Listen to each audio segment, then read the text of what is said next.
Si on essaie de... Juste, vous disiez tout à l'heure, on prévoit 110 milliards au niveau mondial, bien sûr, de jeux en ligne, de paris en ligne pour cette Coupe du Monde.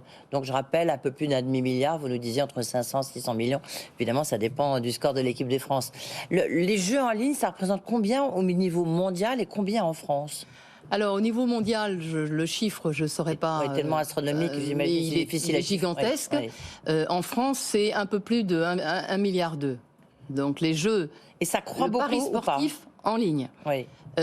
Ah oui, ça croît énormément depuis déjà pas mal d'années, mais l'année dernière, c'était 44% de taux de croissance. Ouais. Donc, ça croît. Et par ailleurs, les gens jouent plus qu'avant. Le panier moyen annuel, c'est-à-dire ce que les gens dépensent en mise annuelle par an, c'est presque 2 000 €. C'était 200... Donc c'est quand même beaucoup d'argent, vous voyez. 2 000 €, je crois que c'était 240 €. Par mois, peut-être. Oui, par mois, c'est ça. En tout cas, c'est à peu près 1 800 € par an de mise moyenne en paris sportif. Ouais. Donc c'est des sommes très importantes qui montrent que le pari est entré dans la vie quotidienne en fait de la population jeune. Et après tout, pourquoi pas ? Encore une fois, à condition qu'il n'y ait pas de fausses espérances par rapport à ce pari sportif. Ouais. On a fait il y a quelques années une étude qui montrait que ceux qui gagnent leur vie avec le pari sportif, il y en a très peu. Moins de 0,02% qui gagnent plus de 10 000 € par an. Et ceux qui ont perdu, enfin qui se retrouvent dans des situations catastrophiques, à la limite, est-ce que vous avez un service justement qui gère ça ?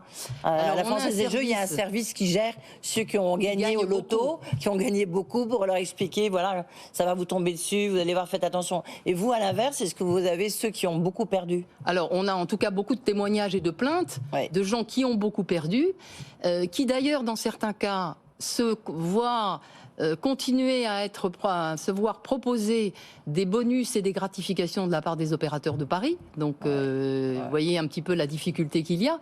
Ils ont une obligation d'identifier les joueurs à risque. Donc, normalement, quand vous perdez beaucoup et que vous avez un comportement qui commence à apparaître pathologique, on ne devrait pas vous proposer, entre guillemets, des gratifications commerciales très intéressantes. Il n'y a pas un système comme pour les casinos ? Or, c'est le cas. Il y a un système d'interdiction volontaire de jouer. Hein. Donc ça, effectivement, nous gérons ce fichier des interdits de jeu. Il y en a environ 40 000 qui se font interdire. Et on a de plus en plus de jeunes. L'âge moyen de ceux qui se font interdire, auparavant, c'était avant tout des joueurs de casino. Maintenant, c'est aussi des joueurs en ligne qui se rendent compte qu'ils peuvent tomber dans l'addiction et que, finalement, c'est une bonne protection. Ouais. Vous avez pas un chiffre, là encore non, de 40 000 inscrits sur le fichier des interdits, c'est quand même beaucoup de gens. Ouais. Et par ailleurs, il y a une étude qui date de 2019, mais qui est quand même encore assez juste, qui dit qu'il y a 1,4 million de Français, qui sont considérés comme joueurs problématiques. Donc 400 000 pathologiques. Pathologiques, ça veut dire qu'ils relèvent d'un traitement presque médical. Donc 1,4 million, c'est une grosse ville. C'est énorme. Bah oui, c'est énorme. C'est énorme. Ouais. Justement, je me demandais, en fait, l'addiction, ça se mesure à quoi ? C'est la fréquence du jeu, c'est les montants engagés. C'est toute une série de... Quand dit-on qu'un jeune ou quelqu'un est addicted ? Il y a un certain nombre de paramètres qui ont été, je dirais, étudiés bien par les recherches scientifiques, académiques, on va dire. Donc, c'est des comportements. Vous jouez de façon de plus en plus répétée, vous commencez à jouer la nuit, vous subordonnez tout au fait de pouvoir jouer. C'est le mode de dialogue que vous avez, par exemple, avec les services clients d'un opérateur, si vous êtes de plus en plus agressif, si vous rechargez en permanence votre compte joueur, si vous demandez en permanence des bonus et des gratifications. Donc il y a toute une série d'indicateurs qui permettent de dire ce joueur, il est en train de tomber dans un comportement qui commence à devenir risqué.